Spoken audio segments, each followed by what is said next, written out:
बाल कृष्ण लाल की वांगमयी, वाणीमयी, शब्दमयी प्रतिमूर्ति हम आप सबके मध्य में विराजमान श्रीमद् भागवत महापुराण ने वारंवार प्रणाम करिए છીએ।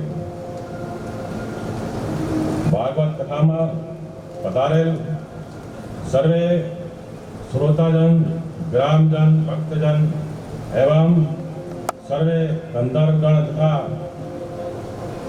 परिश्रम में उपस्थित सर्वे कथा रस प्रेमियों, जय अम्बे, जय राधे कृष्ण। राधे गोविंद गोविंद गोविंद गोपाल गोपाल, राधे गोविंद गोविंद हरे राधे गोविंद गोविंद कृष्ण गोपाल गोपाल, राधे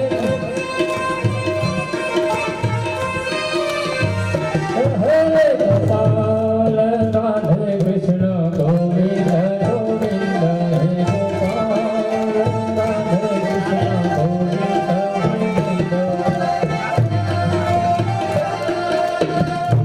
विठ्ठल विठ्ठला हरे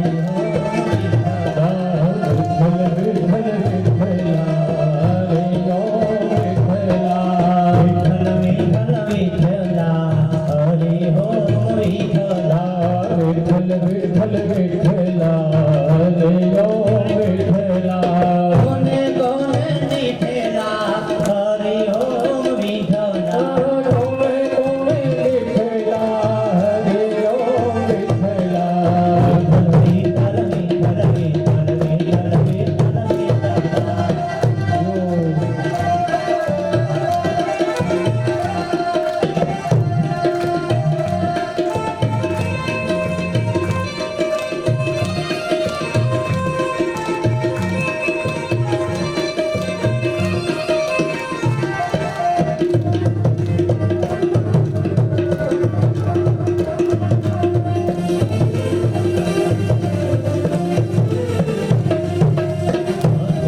माया वेला हरे हो विठ्ठला, माया वेला हरे हो विठ्ठला, वासुदेव विठ्ठला हरे हो विठ्ठला, वासुदेव विठ्ठला हरे हो विठ्ठला, विठ्ठल विठ्ठला हरे हो विठ्ठला, विठ्ठल विठ्ठल विठ्ठला हरे हो विठ्ठला, गोकुळ मारे आंबेला हरे हो विठ्ठला, गोकुळ मारे आंबेला हरे हो विठ्ठला, नंदबाई विठ्ठला हरे हो विठ्ठला, नंदबाई विठ्ठला हरे हो विठ्ठला।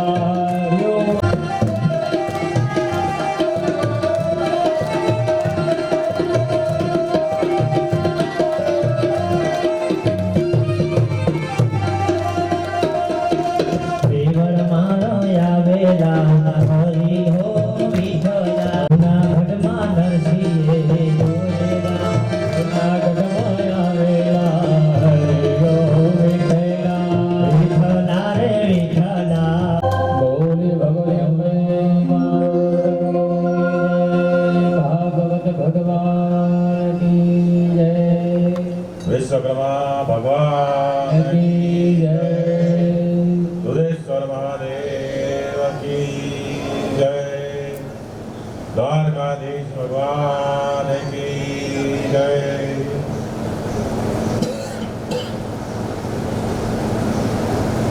अन्नपूर्णा मात की जय, गौ मात की जय, अपने अपने गुरु महाराज की जय, अपने अपने माता पिता की जय, सिख सनातन धर्म की जय।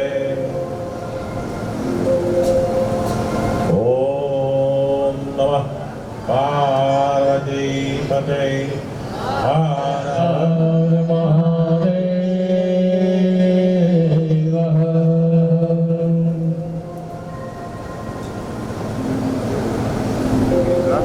ચાલો હવે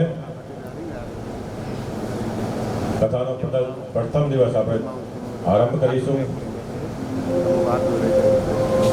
સચ્ચિદાનંદ રૂપાય વિશ્વોત્પત્યાદિહેતવે તાપત્રાય વિનાશાય શ્રી કૃષ્ણાય વયમ નમઃ. જે જગતની ઉત્પત્તિ, સ્થિતિ તેમજ લયનો હેતુ છે, જે તેનો તાપોને હરનારા, એનો નાશ કરવા વાળા છે, એવા સચ્ચિદાનંદ સત્ય, ચિત્ત અને આનંદ સ્વરૂપ પરમાત્મા શ્રી કૃષ્ણને અમે વંદન કરીએ છીએ. અહીંયા ભાગવતના આરંભ વંદનથી થયેલ છે, ભાગવતની સમાપ્તિ પણ વંદનથી થયેલ છે. જે વંદનથી પ્રસન્ન થાય છે તે પરમાત્મા છે, અને પદાર્થથી પ્રસન્ન થાય છે તે જીવાત્મા છે.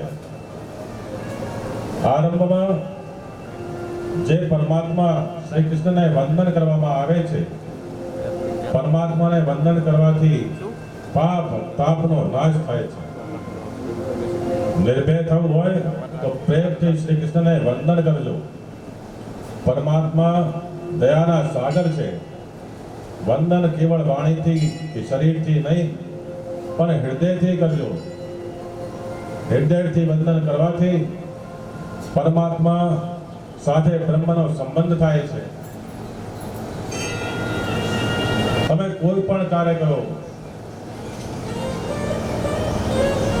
ઘરની બહાર નીકળો તોય વંદન કરીને નીકળો. વંદન કરવાથી જીવનો પરમાત્મા સાથે સંબંધ થાય છે. પરમાત્મા આપણને ખોટા કામ કરતા અટકાવશે. કોઈ પણ કામ કરતા પહેલા પરમાત્માના ચરણમાં વંદન કરો. વંદન કરનારને પરમાત્મા શક્તિ અને બુદ્ધિ આપે છે. પરમાત્માની શક્તિ બુદ્ધિ મળે છે તેને કદી હાર થતી નથી. માનવની હાર કેમ થાય છે? તેને પોતાની બુદ્ધિમાં બહુ વિશ્વાસ છે. માનવની બુદ્ધિ શક્તિ કઈ કામ આવતી નથી. પરમાત્માની શક્તિથી જ સફળતા મળે છે. જ્યાં સુધી તમને વિશ્વાસ છે કે ભગવાન કે માતાજી મારા સાથે છે, ત્યાં સુધી જ તમારા કામ પૂરા થાય છે. પરમાત્માએ આપણા ઉપર ઘણા ઉપકારો કર્યા છે. તેમણે આપણને જોવા માટે આંખ આપી છે, ચાખવા માટે જીભ આપી છે, સાંભળવા માટે કાન આપ્યા છે, ચાલવા માટે પગ આપ્યા છે, વિચારવા માટે મન પણ આપ્યું છે. પરમાત્મા આ ઉપકારોને યાદ કરી તેમને કહો, હે દીન દયાળુ, હું તમારો સદા ઋણી છું. આવી ભાવના સાથે વંદન કરો.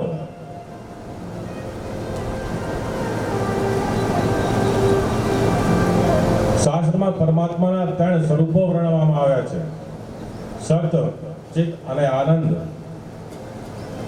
સત પ્રકટ રૂપે સર્વત્ર વ્યાપેલ છે, જ્યારે ચિત્ત અને આનંદ આ પ્રકટ રૂપે દર્શાવેલ છે. જળ વસ્તુઓ સત અને ચિત્ત છે, પણ આનંદ નથી. જીવમાં સત અને ચિત્ત પ્રકટ રૂપે છે, પરંતુ આનંદ આ પ્રકટ રૂપે છે. આ વ્યક્ત ગુપ્ત રૂપે છે. આનંદ પોતામાં જ છે, છતાં જીવ આનંદ શોધે છે ક્યાં? બહાર. સ્ત્રીના શરીરમાં, ધનમાં અને જળ પદાર્થ આદિમાં આનંદ રૂપ પરમાત્મા અંદર છે. તેમાં એક રૂપ બનો તો આનંદ જ આનંદ મળે. અને આનંદને કેવી રીતે પ્રગટ કરવો એ ભાગવત શાસ્ત્ર બતાવશે. દૂધમાં માખણ રહેલું છે, છતાં જે દેખાતો નથી, પરંતુ તેનો દહીં બનાવી, છાશ કરી, મંથન કરાવી માખણ દેખાઈ આવે છે. આ રીતે જીવ મનોમંથન કરી એ આનંદને પ્રગટ કરવાનો છે. જેમ દૂધમાં માખણ છે, છતાં તે અનુભવ થતો નથી, તેમ પરમાત્મા સર્વત્ર છે. પણ તેનો અનુભવ થતો નથી. પરમાત્મામાં સદચિત આનંદ પરિપૂર્ણ છે. પરમાત્મા પરિપૂર્ણ સદરૂપ, ચિદરૂપ અને આનંદરૂપ છે. જગતનો દરેક પદાર્થ પરિણામમાં વિનાશી હોવાથી પરિપૂર્ણ થઈ શકતો નથી. જ્યારે સત નિત્ય છે, ચિત્ત અને જ્ઞાન છે. મનુષ્યમાં જ્ઞાન આવે છે પણ તે ટકતું નથી. શ્રી કૃષ્ણ પરિપૂર્ણ જ્ઞાની છે. જેનું જ્ઞાન હંમેશ ટકે, તેને આનંદ મળે, તે આનંદ રૂપ છે. જો જીવને આનંદ રૂપ થવું હોય તો તેણે સદચિત આનંદનો આશ્રય લેવો જોઈએ. પરમાત્મા પરિપૂર્ણ સતરૂપ, પરિપૂર્ણ ચિત્તરૂપ અને પરિપૂર્ણ આનંદરૂપ છે. જીવ જ્યાં સુધી પરિપૂર્ણ બનતો નથી ત્યાં સુધી તેને શાંતિ મળતી નથી. ખરેખર જીવ પરમાત્માને ઓળખવાનો પ્રયત્ન કરતો જ નથી, જેથી તેને આનંદ મળતો જ નથી. માનવ શરીરમાં જે પરમાત્માના દર્શન કરે છે તેને શાંતિ અને આનંદ મળે છે. શાંતિ આનંદ મળવાથી મન શુદ્ધ થાય છે. મનને શુદ્ધ રાખવું હોય તો શરીરને જોશો નહીં, પણ શરીરમાં વિરાજેલા પરમાત્માને જોવાની ટેવ પાડો, તો તમારું મન બગડશે નહીં. જગત બગડ્યું છે, જગત બગડ્યું નથી, મન બગડ્યું છે. કોણ બગડ્યું છે? પરમાત્માના દર્શન સર્વકાળ કરો. પ્રત્યેક માનવ શરીરમાં પરમાત્માના દર્શન કરો. પશુ પક્ષીમાં પણ પરમાત્મા વિરાજેલા છે. દેહ બધાના જુદા જુદા છે, પણ પ્રત્યેક દેહમાં પરમાત્મા એક જ છે. શરીર અનેક છે, અનેક શરીરમાં પરમાત્મા એક જ છે. આમ વિચારતા તમને આનંદ મળશે. આનંદના મુખ્ય બે પ્રકાર ગણવામાં આવે છે: સાધનજન્ય આનંદ અને સ્વયં સિદ્ધ આનંદ. સાધન એટલે વિષય, સાધન કે વિષયનો નાશ થતા સાધનજન્ય આનંદનો નાશ થશે. યોગીઓ પાસે કંઈ હોતું નથી, તેમ છતાં તેઓને આનંદ છે. આ બતાવે છે કે આનંદ અંદર સ્વયં સિદ્ધ છે. પરમાત્મા અંશ જીવાત્મા છે તે અપૂર્ણ છે. જીવમાં ચિદ અંશ છે પણ તે પરિપૂર્ણ નથી. મનુષ્યમાં જ્ઞાન આવે છે પરંતુ તે જ્ઞાન ટકતું નથી. શ્રી કૃષ્ણ પરિપૂર્ણ જ્ઞાની છે. શ્રી કૃષ્ણ 16,000 સ્ત્રીઓ સાથે વાત કરતા એ જ જ્ઞાન દ્વારકા આદિનો નાશ થાય ત્યારે પણ એ જ જ્ઞાની સર્વનો નાશ થાય તોય પણ શ્રી કૃષ્ણના આનંદનો નાશ થતો નથી. કારણ શ્રી કૃષ્ણ પોતે જ આનંદ રૂપે છે. સત ચિત્ત છે. ચિત્ત એ જ્ઞાન છે. જેનું જ્ઞાન નિત્ય ટકે તેને આનંદ મળે, તે આનંદ રૂપ છે. વિશ્વોત્પત્ત્યાદિ હેત્વે, વિશ્વની ઉત્પત્તિ, સ્થિતિ અને લય કારણ પરમાત્મા છે. પરમાત્માએ જગતની ઉત્પત્તિ રચના કરી અને દરેક પદાર્થમાં પ્રવેશ કર્યો છે. આ ધરતીમાં ભગવાન છે, જળમાં ભગવાન છે, તેજમાં ભગવાન છે. પરમાત્મા સર્વત્ર અને સર્વમાં છે. જીવને પરમાત્મા એક ક્ષણ પણ છોડતા નથી. જીવ બહિર્મુખી છે. તે અંદર કરે તો એને પરમાત્મા દેખાય. વિધાતાએ ઇન્દ્રિયોને બહિર્મુખ બનાવી છે, તેથી અંદરના પરમાત્મા દેખાતા નથી. મહેંદીમાં લાલાશ ભરેલી છે પણ આંખ ને તે લાલાશ દેખાતી નથી. તેમ જગતમાં સર્વમાં અને સર્વત્ર પરમાત્મા સમાયેલ છે. તમે સર્વમાં પરમાત્માના દર્શન કરવાની ટેવ પાડો તો એક દિવસ તમને તમારી અંદર વિરાજેલા પરમાત્માના દર્શન થશે. તમારી અંદર પરમાત્મા છે, તમારો આનંદ તમારી પાસે છે, જીવને પરમાત્માનો આનંદ મળે તો તે જળ વસ્તુમાં આનંદ શોધવા જાય નહીં. મનુષ્યને પોતાના સ્વરૂપમાં સ્થિતિ નથી એટલે તેને આનંદ મળતો નથી. પરમાત્મા સહારને પણ પોતાની લીલા માને છે. ઉત્પત્તિ, સ્થિતિ અને લય એ પરમાત્માની લીલાઓ છે. સંસારના દરેક પદાર્થ પરિણામમાં વિનાશી હોવાથી પરિપૂર્ણ થઈ શકતા નથી. પરિપૂર્ણ સ્વરૂપ એ ભગવાન નારાયણ છે.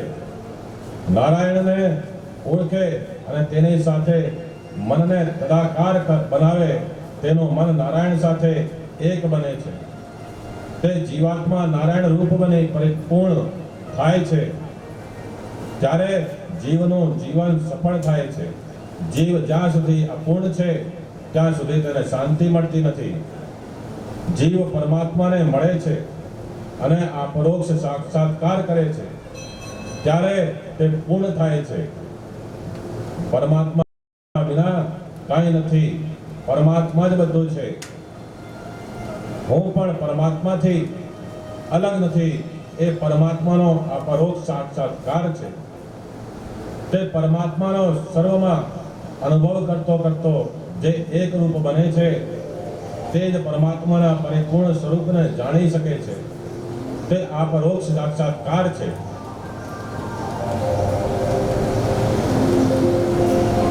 પરમાત્મા વિનાનો સર્વ સંસાર અપૂર્ણ છે.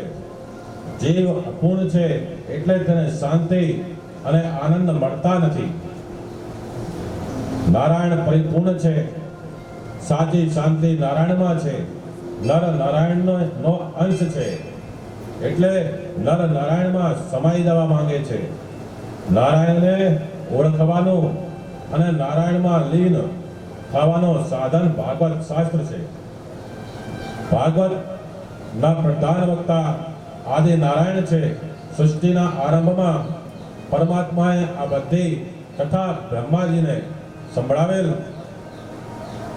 બ્રહ્માજીએ તે કથા નારદજીને સંભળાવેલ. નારદજીએ એક કથા મહર્ષિ વ્યાસને સંભળાવેલ. વ્યાસજીએ તે કથા સુખદેવજીને સંભળાવેલ. સુખદેવજીએ આ કથા રાજા પરીક્ષિતને કહેલ. પરમાત્માએ કૃપા કરીને પોતાના દર્શન સાક્ષાત્કાર માટે જે સરળ સુગમ સાધન બનાવ્યું તેને ભાગવત કહેવામાં આવે છે. પરમાત્માના દર્શન સાક્ષાત્કાર માટે વેદમાં, ઉપનિષદમાં, ગીતામાં અનેક સાધનો ઉપાયો બતાવ્યા છે. તે બધા સારા છે. વ્યાસજીને લાગ્યું કે ઉપનિષદમાં, બ્રહ્મસૂત્રમાં, ગીતામાં જે માર્ગદર્શન આપ્યું છે તે કલિયુગમાં ઘણું ઉપયોગી થશે નહીં. ઉપનિષદમાં પરમાત્માના દર્શન સાક્ષાત્કાર માટે સર્વનો ત્યાગ લખ્યું છે. ગીતામાં કર્મ માર્ગ, જ્ઞાન માર્ગ, ભક્તિ માર્ગ બતાવ્યો છે.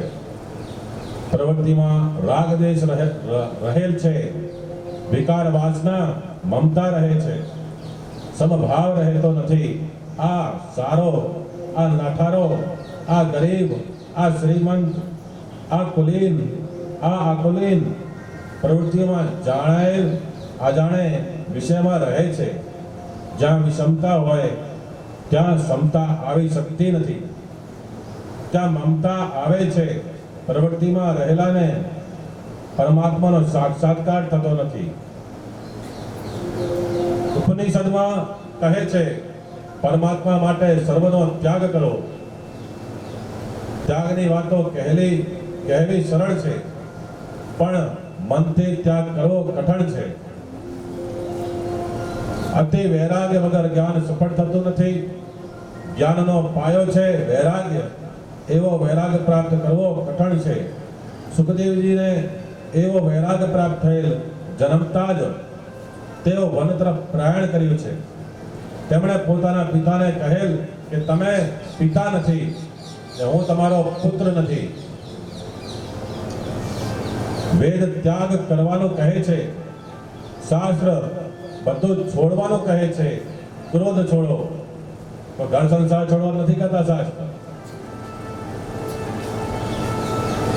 શાસ્ત્ર કહે છે પરમાત્મા માટે તમે સર્વનો ત્યાગ કરો.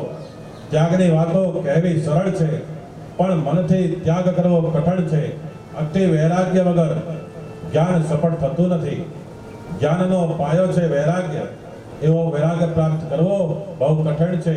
સુખદેવજીએ એવો વૈરાગ્ય પ્રાપ્ત થયેલ જન્મતા જ તેઓએ વન તરફ પ્રયાણ કરેલ. તેમણે પોતાના પિતાને કહેલો કે તમે મારા પિતા નથી ને હું તમારો પુત્ર નથી. વેદ ત્યાગ કરવાનું કહે છે, શાસ્ત્ર બધું છોડવાનું કહે છે. શું છોડવાનું છે? કે ક્રોધ છોડો, લોભ છોડો, કામ છોડો. પરંતુ મનુષ્ય કંઈ છોડી શકતો જ નથી. કેટલાક તો કથામાં આવે તોય પણ પાન સુપારી સાથે લઈને આવે છે. થોડી થોડી ઊંઘે ભેગા લેતા આવે. હો,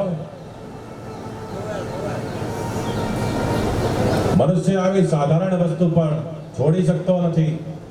એને કહો કે તું મોહ છોડ, લોભ છોડ, કામ છોડ. તે કેવી રીતે છોડશે? મનુષ્યને કાંઈ છોડવું નથી. એ કાંઈ છોડી શકતો નથી. તે કહે છે મારે કંઈ છોડવું નથી. સુખ ભોગવતા ભોગવતા પરમાત્મા મળતા હોય તો સારું છે. મને એક ભાઈ કહેતા, મહારાજ છોડવાની કઈ વાત ના કરો. કંઈ પણ છોડ્યા વિના પરમાત્માના દર્શન સાક્ષાત્કાર થાય તેવો કોઈ ઉપાય બતાવો. જે કામ સુખ ભોગવે તે યોગા અભ્યાસ કરી શકશે નહીં. ભોગી યોગી થાય તો તે રોગી બને છે. જ્ઞાન માર્ગમાં જેનું પતન થાય છે તે નાસ્તિક બને છે. યોગ માર્ગમાં જેનું પતન થાય છે તે રોગી બને છે. ભક્તિ માર્ગમાં જેનું પતન થાય છે તે આસક્ત બને છે. ભક્તિ મંદિરમાં નહીં પણ જ્યાં બેસો ત્યાં થઈ શકે છે. તેના માટે એક દેશ કે કાળની જરૂર નથી. ભક્તિ 24 કલાક કરવાની. ભક્તિનો સમય અને ભોગનો સમય એવા ભેદભાવથી ભક્તિ થઈ શકતી નથી. સતત ભક્તિ કરો. 24 કલાક બ્રહ્મ સંબંધ રાખો. સદા સાવધાન રહો કે માયા સાથે સંબંધ ના થાય. જ્યારે વસુદેવજીએ શ્રી કૃષ્ણને મથુરાથી વૃંદાવન લઈ જવા મસ્તક પર ઉપાડ્યા ત્યારે બ્રહ્મ સંબંધ થયો. તેથી હાથ પગની બેડીઓ તૂટી છે. પરંતુ વસુદેવજીએ વૃંદાવનથી મથુરા યોગ માયાને લઈને આવ્યા એટલે બંધન આવ્યા છે. વસુદેવજીને બ્રહ્મ સંબંધ થયો પરંતુ તે બ્રહ્મ સંબંધને ટકાવી શક્યા નહીં. આવી પરમાત્માનું સ્મરણ છોડશો નહીં. વૈષ્ણવો પરમાત્મા સાથે રમે છે. મનુષ્ય જે ક્રિયા કરે તે ઈશ્વરને માટે કરે તો તે દરેક ક્રિયા ભક્તિ બને છે. ભક્તિનો સંબંધ મન સાથે છે. જે મનથી ભક્તિ કરી શકતો નથી તેને તનથી સેવા કરવાની જરૂર નથી. માનસી સેવા શ્રેષ્ઠ છે. માનસી સેવામાં સાધુ સંતો તન્મય બને છે. આમ થાય તો જીવ કૃતાર્થ થાય છે. ભક્તિ માર્ગના આચાર્યો ગોપીઓ છે. તેમનો આદર્શ માનસ સમક્ષ રાખવો જોઈએ. જ્ઞાન માર્ગમાં પ્રાપ્તિ છે. જ્ઞાન માર્ગમાં જે મળેલું છે તેનો અનુભવ કરવો છે, કરવાનો છે. ભક્તિ માર્ગમાં ભક્તિ દ્વારા ભેદનો વિનાશ કરવાનો છે. જ્યારે જ્ઞાન માર્ગમાં જ્ઞાનથી ભેદનો નિષેધ કરવામાં આવે છે. બંનેનું લક્ષ્ય એક જ છે. વૈષ્ણવ સિદ્ધાંત પ્રમાણે ભક્તિ પ્રેમ જ્યારે અતિશય વધે છે ત્યારે ભક્ત દ્રષ્ટા બને છે અને ભગવાન દ્રશ્ય બને છે. ગોપીઓનો પ્રેમ એટલો બધો વધ્યો કે પરમાત્માને દ્રશ્ય થવું પડ્યું. ભક્તિ પરમાત્માને દ્રશ્ય બનાવે છે. શિરામાં અર્થ દ્રષ્ટિએ ઘઉંની કિંમત ઓછી છે, છતાં લોટ વિના શીરો થતો નથી. તત્વ દ્રષ્ટિથી વિચાર કરો તો તેની કિંમત ઘી જેટલી જ છે. શીરો કરવામાં ઘઉં, ગોળ અને ઘીની સરખી જ જરૂર છે. આમ જ્ઞાન, વૈરાગ્ય અને ભક્તિ એ સમાન છે. જીવનમાં એ ત્રણેયની જરૂર છે. 16 આની જ્ઞાન અને 16 આની વૈરાગ્ય આવે ત્યારે જીવ ભાવ જાય છે.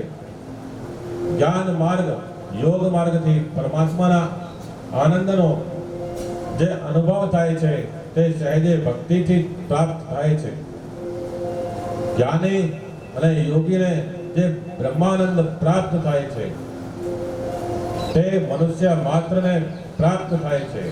તે માટે ભાગવતની રચના કરવામાં આવી છે.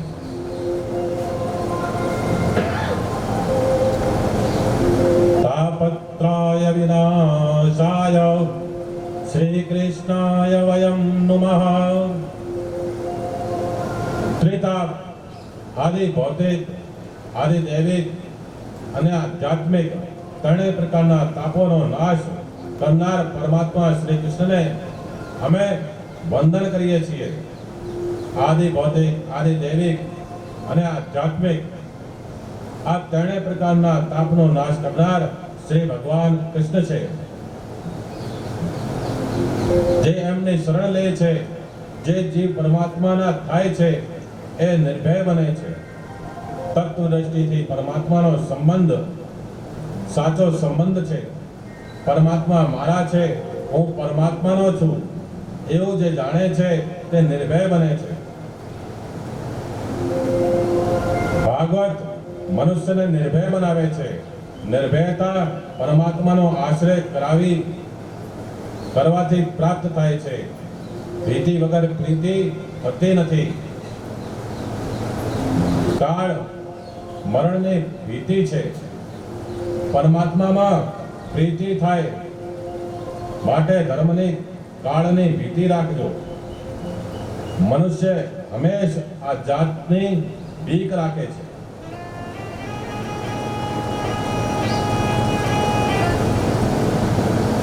તેનાથી પાપ થશે નહીં.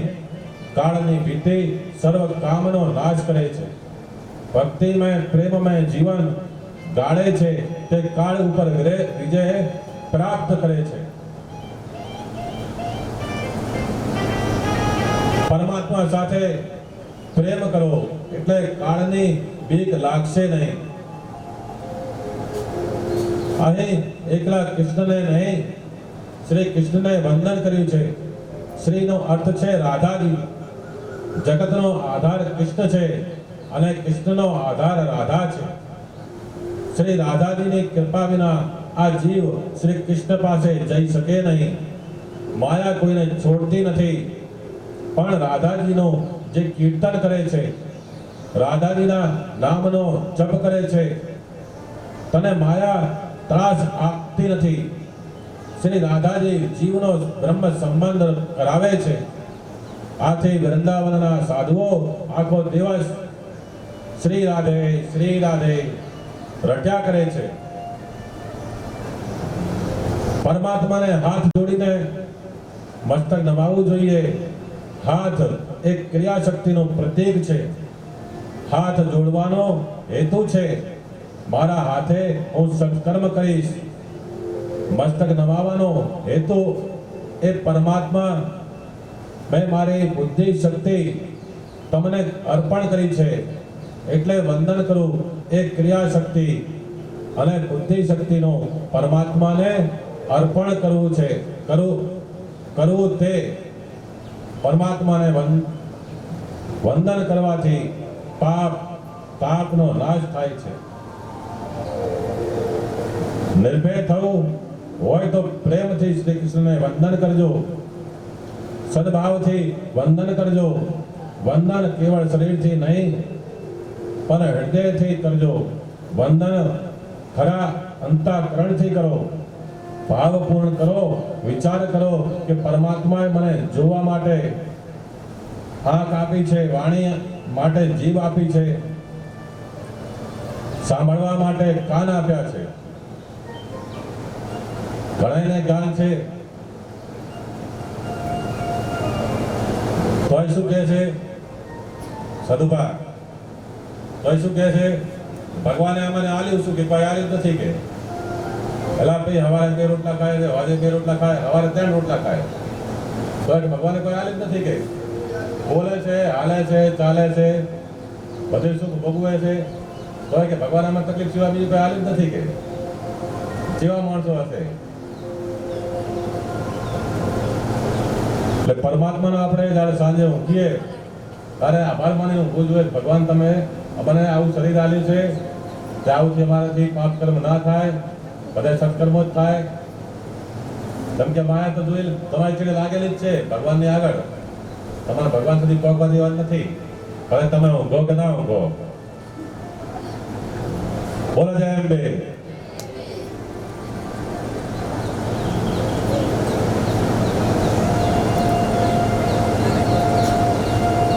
નૈમિષારણ્યમાં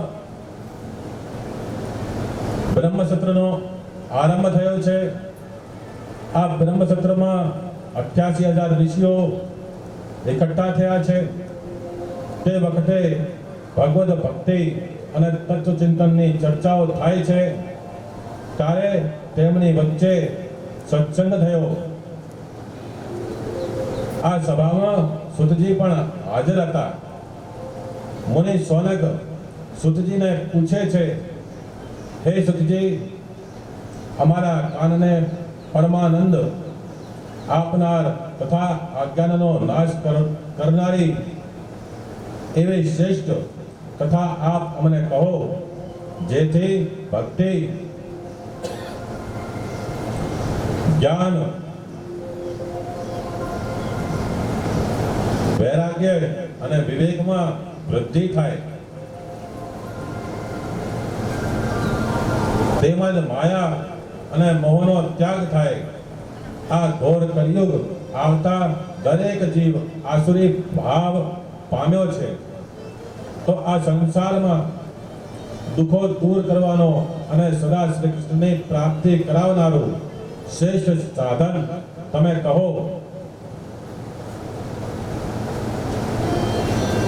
યમ પ્રવજંતઃ મનો પ્રેતમ મેત્ર કૃત્યમ દ્વૈપાલો વિરહ કાતુર અજુહાવઃ પુત્રેતિ તન્મયતા તર્વો ધીનેવ દુસ્તમઃ સર્વભૂત હૃદયમ મુનિમાનવોસ્મિ.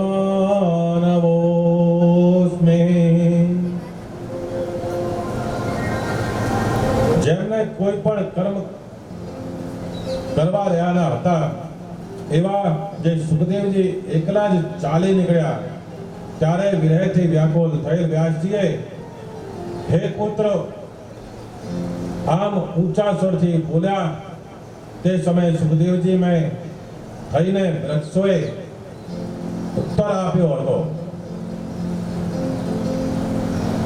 તે સર્વ પ્રાણીઓને ના હૃદયમાં રહેલા સુખ મુનિ ને હું પ્રણામ કરું છું. આમ નૈમિષારણ્યમાં બ્રહ્મસત્રનો આરંભ થયો છે. ત્યારે વ્યાખ્યાતા સુતજીએ સૌનકાદિક મુનિઓને કહ્યું. આમ સુતજીએ વંદન કરી આ કથાનો આરંભ કર્યો. તે સમયે સૌનકાદી સુતજીને કહે, અરે, કથા સાંભળવી નથી, પણ કથાનો સાર સાંભળવો છે. અમને એવી કથા સંભળાવો કે અમારી શ્રી કૃષ્ણ પ્રત્યેની ભક્તિ દૃઢ થાય અને અમને શ્રી કૃષ્ણની પ્રાપ્તિ થાય. સુતજી કહે છે, કલિયુગના જીવોને કાળરૂપી સર્પોના મુખમાંથી છોડાવવા માટે શ્રી સુખદેવજીએ ભાગવત શાસ્ત્ર કહ્યું છે. પૂર્વ જન્મનો પુણ્ય હોય તો જ ભાગવત શ્રવણનો લાભ મળે છે. શ્રી સુખદેવ જે પરીક્ષિતને કથા કહેવા સભામાં બેઠા ત્યારે દેવો અમૃતનો કળશ લઈને આવ્યા છે. તો કહેવા લાગ્યા કે આ સ્વર્ગનું અમૃત લઈ તેના બદલામાં કથારૂપી અમૃત તમે અમને આપો. આ રીતે બદલો થયો. પછી પરીક્ષિત રાજા અમૃત પીએ અને અમે સર્વ ભાગવત રૂપી અમૃત પીશું. પરીક્ષિત રાજા અમૃતનું પાન કરીને અમર બનશે, એટલે તેમને કથા સાંભળવાની જરૂર નથી. આથી સુખદેવજી રાજા પરીક્ષિતને પૂછે છે, તમારે સ્વર્ગનું અમૃત પીવું છે કે કથાનું અમૃત પીવું છે? રાજા પરીક્ષિત આ બંનેનો લાભ પૂછે છે ત્યારે સુખદેવજી કહે છે કે સ્વર્ગનું અમૃત પીવાથી પુણ્યનો ક્ષય થાય છે, પણ પાપનો ક્ષય થતો નથી. જ્યારે કથાના અમૃતથી પાપનો ક્ષય થાય છે, તેમજ ભોગ વાસનાનો પણ વિનાશ થાય છે. ત્યારે પરીક્ષિત કહે છે, મહારાજ, મારે સ્વર્ગનું અમૃત પીવું નથી, મારે તો કથાનું અમૃત પીવું જ છે. આમ ભાગવતની કથા દેવોને પણ દુર્લભ છે. ભાગવતના શ્રવણથી પરીક્ષિતનો 7 દિવસમાં મોક્ષ થયેલો જોઈ બ્રહ્માને પણ આશ્ચર્ય થયું હતું. તેમણે લોકમાં કાંટો બાંધી સર્વ સાધનો તોડ્યા. તે વખતે બીજા સર્વ સાધનો હલકા થયા. જ્યારે ભાગવત પ્રમાણમાં ભારે થયું છે. કથા સાંભળી પરીક્ષિતને લેવા વિમાન આવ્યું હતું. પરીક્ષિત વિમાનમાં બેસી પરમાત્માના અમરધામમાં પહોંચ્યા હતા. પૂર્વ સંકાદિક મુનિઓએ ભાગવત નારદજીને કહ્યું હતું. જો કે નારદજીએ બ્રહ્માજી પાસેથી સાંભળ્યું હતું, પણ સપ્તાહ જ્ઞાનનો સપ્તાહ શ્રવણનો વિધિનો મહિમા સનત કુમારોએ તેમને કહ્યું હતું.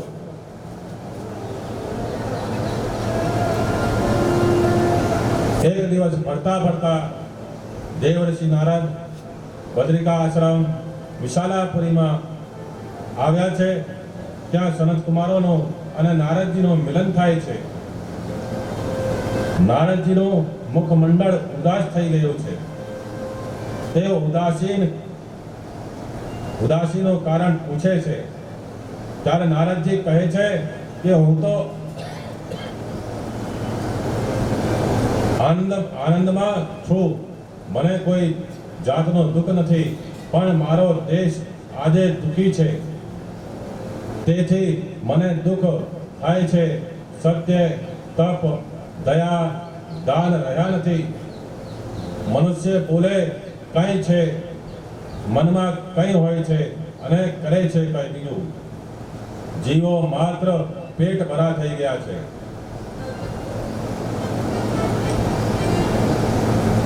સમાજમાં કોઈને સુખ કે શાંતિ નથી. હું અનેક સ્થળે ફર્યો, પણ મને શાંતિ મળી નથી. આજે દેશ દુઃખી છે. જ્યાં સુધી મનુષ્ય ધર્મ અને પરમાત્માને ના માને, ત્યાં સુધી દેશ દુઃખી થતો નથી. જેના જીવનમાં ધર્મને સ્થાન નથી, તેના જીવમાં શાંતિ નથી. હવે જગતમાં ધર્મ રહ્યો નથી, સત્ય રહ્યું નથી. જગતમાં આ સત્ય ખૂબ વધ્યું છે. આ સત્ય સમાન કોઈ પાપ નથી. આમ નારદજી દુઃખથી બોલ્યા.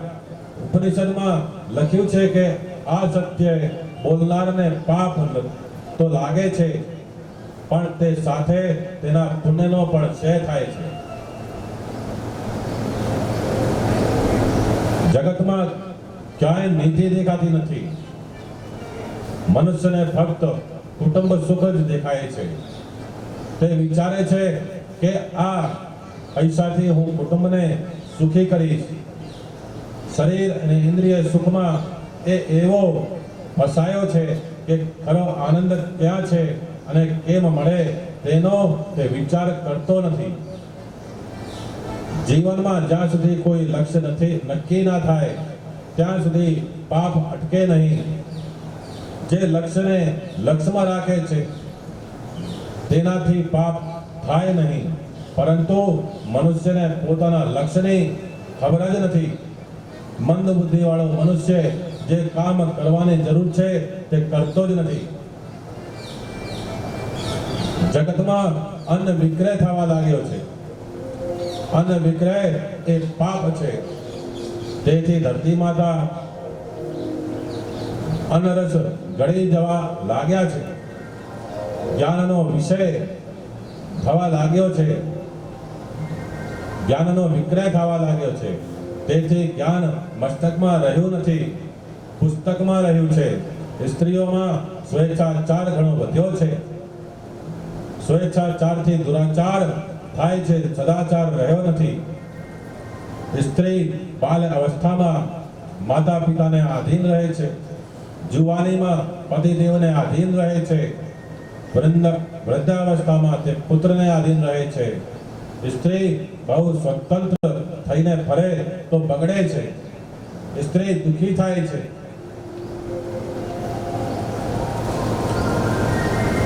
નારદજી આગળ કહે છે કે જગતમાં મને ક્યાંય શાંતિ જોવામાં આવી નહીં. હું ફરતો ફરતો વૃંદાવનમાં ગયો. ત્યાં મેં એક કૌતુક જોયું.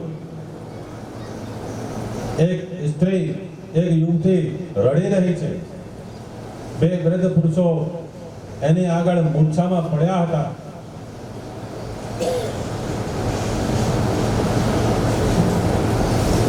તે યુવતીએ મને બોલાવ્યો એટલે હું તેની પાસે ગયો. સાધુ પુરુષ કોઈ સ્ત્રી પાસે ના જાય, પણ મદદ માટે તો જવું પડે. તે યુવતી મને કહે કે તમે કોઈ સંત લાગો છો. તમારા દર્શન પછી મને શાંતિ મળી છે. હું તમારી પાસે વધારે સમય માંગતી નથી, એક ક્ષણ માંગુ છું. આપણા શાસ્ત્રમાં એવું લખ્યું છે કે કોઈ સાધુ સંતને વારંવાર મળવા જાય તે ઠીક નથી. સંત પરમાત્મામાં તન્મય થવાના પ્રયત્નો કરે છે, ભક્તિ કરવાની ઈચ્છા રાખે છે.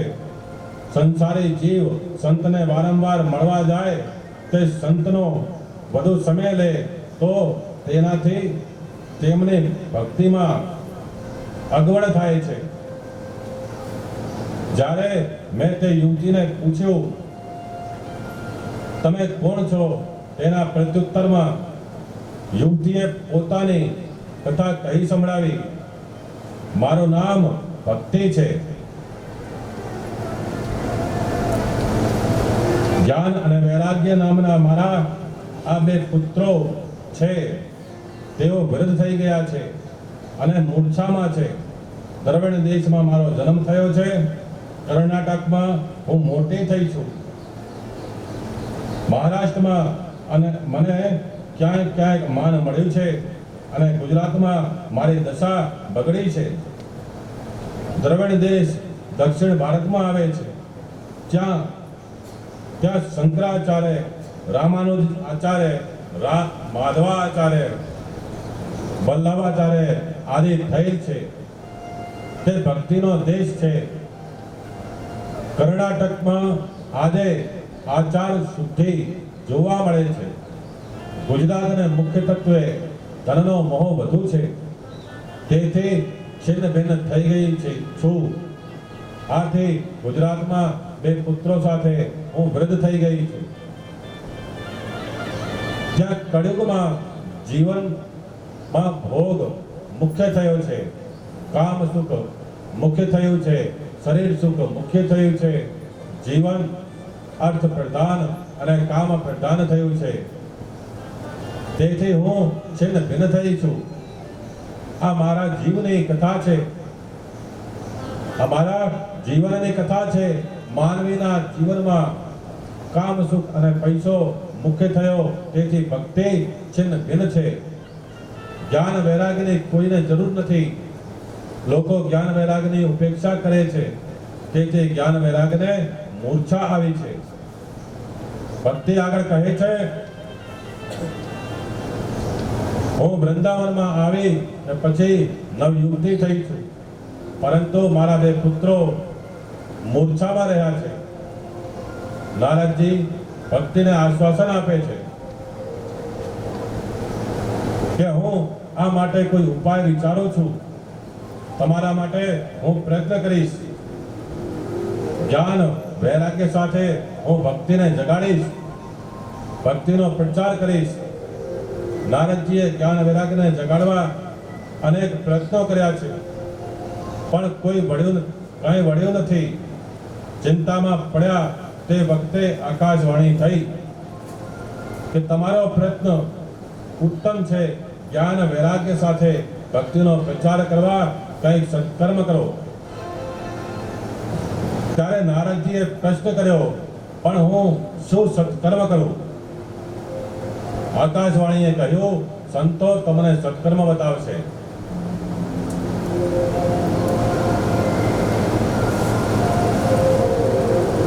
નારદજીએ અનેક સ્થળે ફરીને બધાને પૂછ્યું છે કે જ્ઞાન વૈરાગ્ય સાથે ભક્તિને જાગૃત કરવા માટે કોઈ ઉપાય બતાવો, પરંતુ કોઈ ઉપાય બતાવી શક્યા નહીં. આથી છેવટે નારદજીએ બદ્રિકા આશ્રમમાં સનત કુમારો પાસે આવીને બધી વાત કહી છે. આથી સનત કુમારો કહે છે, તમે ભાગવતની કથા કરો, તમારી ઈચ્છા પૂર્ણ થશે. જ્ઞાન વૈરાગ્ય સાથે ભક્તિ જાગૃત થશે.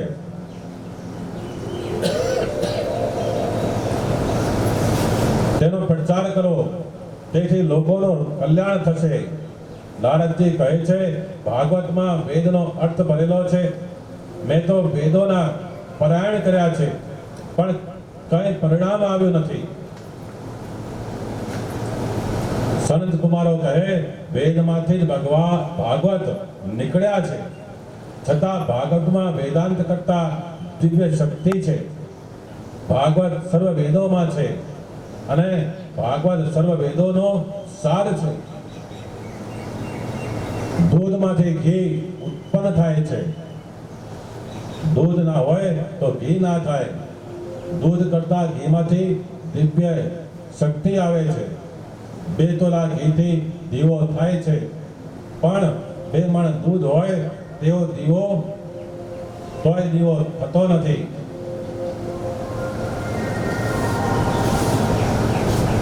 આગળ સનત કુમારો કહે છે, તમે હરિદ્વાર પાસે આનંદ નામનો ગંગાજીનો તટ છે, ત્યાં જ્ઞાન યજ્ઞ રાખો અને ત્યાં ભક્તિને કહો કે તે પોતાના વૃદ્ધ અને નિર્બળ પુત્રો જ્ઞાન વૈરાગ્યને સાથે લઈને ત્યાં આવે. મહારાજજી સાથે સનત કુમારો ભાગવત કથા કહેવા ગંગા કિનારે આવે છે. શુદ્ધિ ભૂમિમાં સાત્વિક ભાવ જાગે છે. ભૂમિની અસર સૂક્ષ્મ રીતે મન ઉપર થાય છે. ગંગા જ્ઞાન ભૂમિ છે. દેવોને અને ઋષિઓને એ આમંત્રણ આપવામાં આવે છે. ઘણા દેવો અને ઋષિઓ મુનિઓ ત્યાં આવ્યા છે. કેટલાક આળસમાં બેસી રહ્યા છે, તો કેટલાક ભાગવત મેં વાંચી ત્યાં વાંચી નાખેલ છે. મને બધી ખબર છે તેવા અભિમાની છે જે અહીંયા આવ્યા નથી. આમાંના એકને ઘેર રઘુ ઋષિ જાય છે અને તેમને પ્રેરણા કરે છે. કથામાં આવવા આગ્રહ કરે છે. સત્કર્મમાં બીજાને પ્રેરણા આપે તેને પણ પુણ્ય મળે છે. બોલો જય અંબે.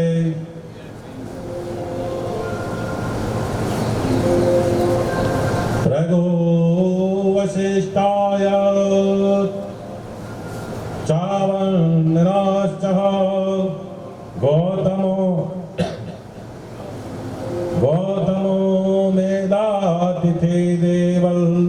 देवरातो रामस्तथा गादेस्तुता सकलो मणुपुत्र तेजपि पल्ललादि योगेश्वरो व्यासपराशरो छाया शुक्रो जागलेहनो मुखा सर्वव्यामे मुने गणः सह पुत्र शिष्यः स्वस्त्रीभिरायुरते रणेन युक्तः। સનત કુમારો વક્તાઓ તરીકે આસન ઉપર બેઠા છે. હવે આમાં એક જોવાની વાત છે કે નારદજીએ સનત કુમારો પાસે જ કેમ ગયા, કે એમને જ કેમ કીધું કે આ ભાગવત કથા તમારે જોડે જ કરાવવી છે. નારદજી સનત કુમારોને ઓળખે છે. એ એમના જેવો ભાગવત રસિક કોઈ થયો નથી અને થવાનો નથી. એ ચાર ભાઈ છે લટુભાઈ, એ ચાર ભાઈ છે, ચારે ચાર ભાઈ ભાગવતના જાણવા વાળા છે. બે ભાઈ ઉપર બેસીને વ્યાસપીઠ ઉપર બેસીને ભાગવત કહે ને બે જણા નાચે હોપડે.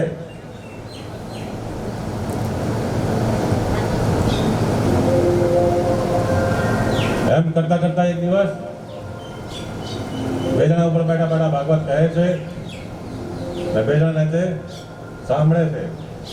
હવે જ્યારે એ સાંભળે ને બોલે ત્યારે એ ચારે ચાર આંખો બંધ કરી નાખે. શું કરે? બોલે તારે આંખો બંધ કરી નાખે, હમણાં તો આંખો બંધ કરી દે. એટલે ઉપર બેઠા હોય એની આંખો બંધ, ને બેઠા હોય એની આંખો બંધ. હવે એક દિવસ ત્યાંથી મહાદેવજી નીકળ્યા ને પાર્વતી માં નીકળ્યા પાછળથી, ને શિવજી આગળથી નીકળ્યા ને પાછળથી પાર્વતી માં આવ્યા. એટલે આ તો આંખો બંધ એટલે એને ખબર જ નહીં કે મહાદેવજી આગળથી નીકળ્યા છે. પાર્વતી ચડ્યા, પાર્વતી પછી કીધું કે મારા સ્વામી અહીંથી નીકળ્યા, તમે નમસ્કાર કેમ કર્યા નથી? તો સનત કુમારો કે માતાજી અમે તો જ્યારે કથા કહીએ ને અપડીએ ત્યારે ચારે ચાર અમે આંખો બંધ કરી નાખીએ. એટલે હવેથી કોણ આવે છે કોણ જાય છે એ ભાગવત કથાના રસમાં અમે એવા તલ્લીન થઈ જઈએ કે અમને કોઈ ખબર જ હોતી નથી. ત્યારે પાર્વતી માં કહે છે કે આ બધી બનાવવાની વાતો છે, થોડાક ક્રોધિત થઈ જાય છે. ને સનત કુમાર કહે છે કે જો હું તમને કે શ્રાપ આપું છું, તમે ઊંટ થઈ જાઓ. શું થઈ જાઓ? ઊંટ થઈ જાઓ. સનત કુમારો એટલો આપણે એટલે ખુશ થઈ જાય છે. કેમ? પાર્વતી માએ પૂછ્યું તમે તમને મેં શ્રાપ આલ્યો છે કે વરદાન નથી આલ્યો? તો સનત કુમાર કહે માતાજી કે આ તમે અમારી મુક્તિ કરી છે, અમારે નાહવામાં ધોવામાં બધા ખાવાનું અમારે ગોતવું પડે, એમાં અમારો ઘણો ટાઈમ જતો હતો કે 24 કલાકમાં 6 કલાક તો એમાં જતા રહે. એટલે હવે એમાંથી અમારી કે મુક્તિ થઈ કે અમારે જો હવે ઝાડ ગમે એ પડતા એટલે લેબડો છે વાળપટો જે કહે છે એ સરી લેશું, તો અમારે ગોતવા જવું નહીં પડે, પછી કપડાં પહેરશું નહીં એટલે ધોવાય નહીં પડે, એ ટાઈમ નથી જાય કે પહેરશે તાર ધોતા કે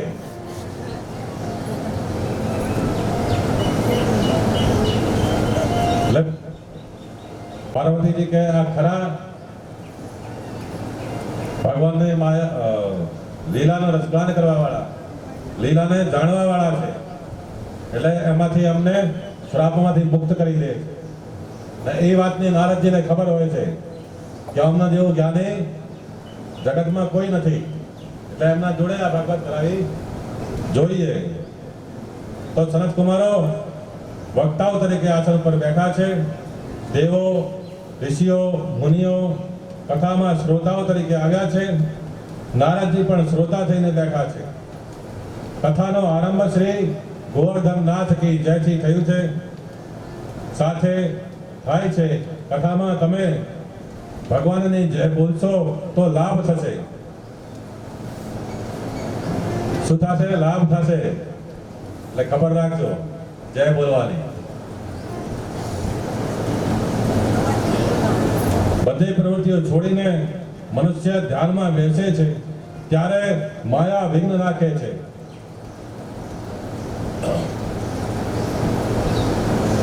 અનાદિ કાળથી મનુષ્યનું માયા સાથે યુદ્ધ થતો આવ્યું છે. જીવ પરમાત્મા પાસે જાય છે તે માયાને ગમતું નથી. માયાનું એક સ્વરૂપ નથી. પરમાત્મા જેમ વ્યાપક છે તેમ માયા પણ વ્યાપક છે. જીવ અને પરમાત્માના મિલનમાં માયા વિઘ્ન નાખે છે.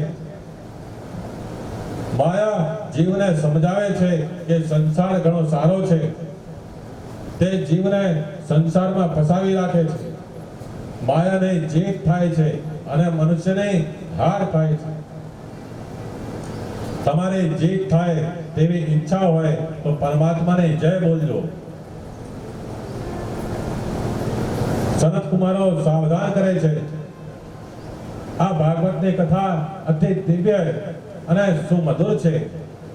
આ કથા જે પ્રેમથી શ્રવણ કરે છે તેના કાન દ્વારા પરમાત્મા હૃદયમાં આવશે. આંખ અને કાનને જે પવિત્ર રાખે છે તેના હૃદયમાં પરમાત્મા આવે છે. આંખ અને કાન બગડે તો ભક્તિમાં વિઘ્ન આવે છે. ખરાબ શબ્દો સંભળાય પછી મન બગડે છે. ખરાબ ચિત્ર દેખાય પછી મન બગડે છે. આથી વેદમાં કહ્યું છે કે કોઈ ખરાબ શબ્દ કાને ના આવે અને કોઈ ખરાબ ચિત્ર આંખને દેખાય નહીં તેમ કરવું જોઈએ. કથા શ્રવણથી શ્રી કૃષ્ણ કાનથી અંદર આવે છે. પરમાત્માનો પ્રવેશ કાન આંખથી હૃદયમાં થાય છે. પરમાત્માના દર્શન કરતા કરતા તેમના નામનો જપ કરો. આંખ અને કાન એ પરમાત્માને હૃદયમાં દાખલ કરવાના દરવાજા છે, સાધન છે. ઘણા આંખથી પરમાત્માના સ્વરૂપને મનમાં ઉતારે છે.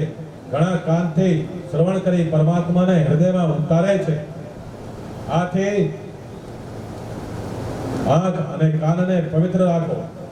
ત્યાં શ્રી કૃષ્ણને પધરાવો. દરેક સત્કર્મના આરંભમાં શાંતિ પાઠ કરવામાં આવે છે. તેનો મંત્ર ઓમ ભદ્રમ કારણે શેણુયામઃ દેવાઃ. કાન વડે અમે ભદ્ર કલ્યાણમય વાંચનો સાંભળીએ. આથી ગોર મહારાજ સત્કાર્યના આરંભ વખતે અને આંખે અને કાને જળ અડાડવાનું કહે છે. ઇન્દ્રિયોને શુદ્ધ કરો અને શુદ્ધ રાખો. શુદ્ધ ઇન્દ્રિયોમાં જ પરમાત્માનો પ્રકાશ થાય છે. કાળ બગડ્યો નથી પણ કાળજું બગડ્યું છે. સનત કુમારો કહે છે આ ભાગવત ગ્રંથમાં 12 સ્કંદ છે. તેમાં જ 18,000 શ્લોક છે. એટલે 18 1 + 8 એટલે 9. 18 ની સંખ્યા પરિપૂર્ણ છે. શ્રી રામ પરિપૂર્ણ છે. તેઓ નવમીને પ્રગટ થયા હતા. શ્રી કૃષ્ણ નવમીને ગોકુળ આવ્યા હતા. ત્યારે નંદ મહોત્સવ કરવામાં આવ્યો હતો. નંદ મહોત્સવના શ્લોક 18 છે. ગીતાજીના અધ્યાય 18 છે. સ્થિત પ્રજ્ઞના લક્ષણો 18 છે. રામની 12 કળા અને શ્રી કૃષ્ણની 16 કળા. એવો ભેદ રાખશો નહીં.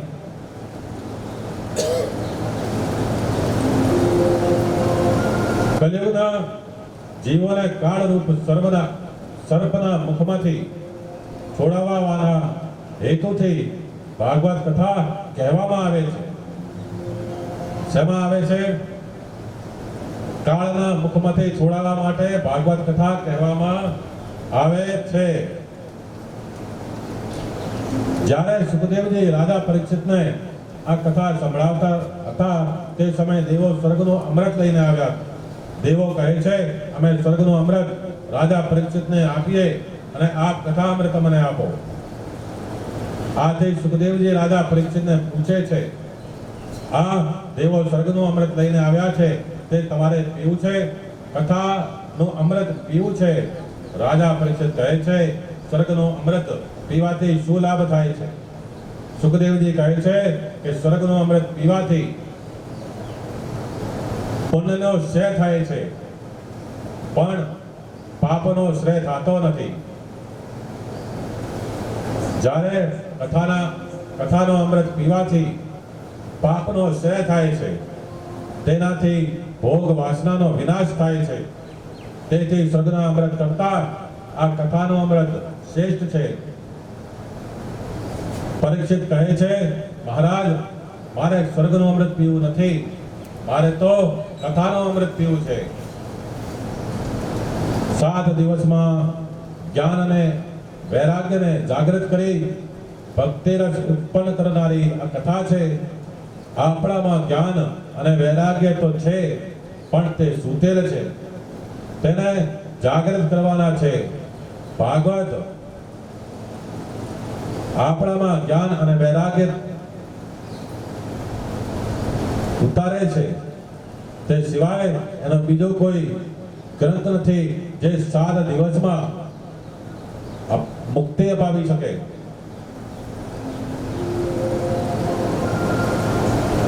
ભાગવતમાં વ્યવહારનો બોધ આપવામાં આવ્યો છે.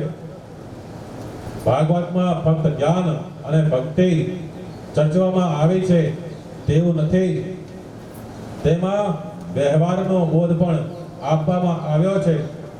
ભાગવતમાં સમાજ ધર્મ, સ્ત્રી ધર્મ, પુરુષ ધર્મ, આપત ધર્મ અને રાજનીતિ સમજાવવામાં આવ્યા છે. પિતા, માતા અને ભાઈ કેવા હોવા જોઈએ તે દર્શાવ્યું છે. આપણે કેવી રીતે ખાવું અને કેવી રીતે રહેવું તે પણ તેમાં બતાવવામાં આવ્યું છે.